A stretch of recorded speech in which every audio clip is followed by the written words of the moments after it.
मेरे प्यारे बंधुओं, जय श्री राधे, जय श्री कृष्णा।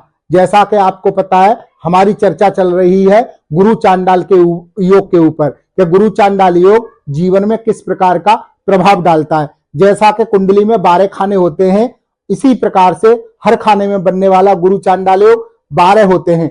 6 घर तक पहले मैं बता चुका हूं कि गुरु चांडाल योग क्या प्रभाव डालता है। आज हम बात करेंगे कुंडली के अंदर 7वें घर में बनने वाला गुरु चांडाल योग। लेकिन इससे पहले मैं प्रार्थना करूंगा कि आप मेरे चैनल को सब्सक्राइब करें, लाइक करें, शेयर करें, घंटी वाला बटन अवश्य दबाएं, जिससे कि आपको आने वाली जानकारी नोटिफिकेशन के द्वारा आपके फोन तक आसानी से पहुंच सके। तो आज बात करते हैं 7वें घर में बनने वाला गुरु चांडाल योग। तो देखते हैं कि ये मैंने कुंडली का चार्ट बनाया हुआ है, इसको लगन भाव कहते हैं। यहां से 1 2 3 4 5 6 7, ये 7वां घर है।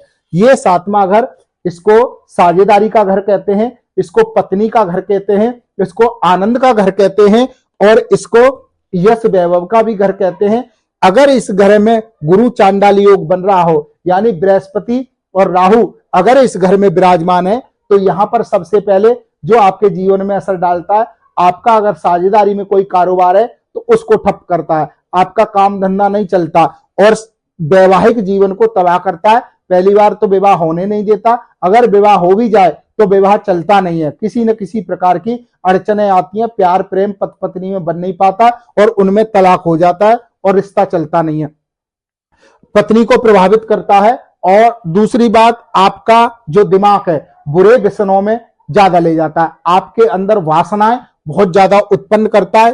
वासनाओं के कारण आदमी का जो जीवन है नरकीय हो जाता है, सारी जिंदगी के 80% हिस्सा वो वासनाओं में बिता देता है और जब अंत समय आता है तो उसके पास कुछ नहीं होता, किसी भी प्रकार की उसके पास जो इकट्ठी पूंजी है या रिश्ते नाते कुछ नहीं होता और अंत में वो अकेला होकर के जीवन को नरकीय बना करके और जिंदगी को तबाह कर लेता है और किसी भी प्रकार का पैसा भी नहीं इकट्ठा कर पाता, क्योंकि लक्ष्मी शुक्र के कारक है और ये घर जो है शुक्र का स्वामी है। तो राहु बैठ करके और गुरु के साथ बैठ करके यहाँ जो गुरु चांडाल का योग बनाता है, 7 में घर के जितने भी सुख होते हैं उनको तबाह कर देता है, उन सुखों में आग लगा देता है, किसी प्रकार का आदमी को सुख नहीं भोगने देता और आदमी को ना आदमी का आगे वंश चलता है, ना आदमी की पत्नी रहती है, ना आदमी का वैवाहिक सुख जीवन में प्राप्त करता। और शरीर में भी गुप्त बीमारियां बहुत हो जाती हैं, हमेशा जलन रहती है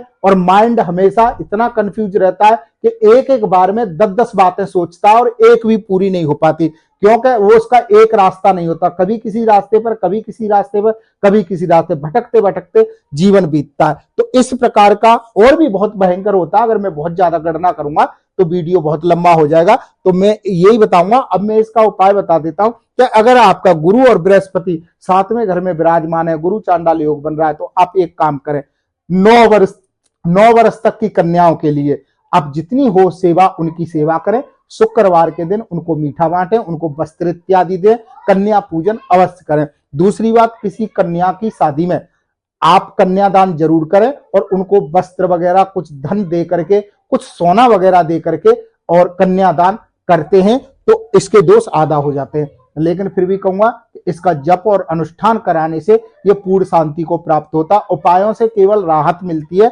आपको ये पूर्ण शांत नहीं होता। पूर्ण शांत जब ही होता है जब इसका जप और अनुष्ठान, क्योंकि यह जो योग बनते हैं जितने भी शुभ और अशुभ, ये हमारे पिछले जन्मों के कर्म हैं। जब तक इन कर्मों का, यानी आपने जो कुछ लिया दिया उनका बराबर लेखा जोखा नहीं होगा, तब तक ये छूटेंगे नहीं। तो अनुष्ठान करने से ये आपका प्रायश्चित अच्छा होता था और जितने भी आपके पिछले जन्म में पाप हुए वो नष्ट हो जाते हैं। दान पुण्य से लाभ मिलता है। कन्याओं की ज्यादा ज्यादा सेवा करें। रोजाना गाय एक गेहूं के आटा गूंद के उसका पेड़ा बना करके उस पर दही लगा करके हर शुक्रवार के दिन सफेद गाय के लिए खिलाएं, उससे भी आपको, और सफेद गाय की खूब सेवा करें। स्त्रियों का सम्मान करें, सुहागिन स्त्रियों का सम्मान करें, उनके लिए वस्त्र इत्यादि भेंट करें और उनके लिए जितना सम्मान हो उतना सम्मान दे।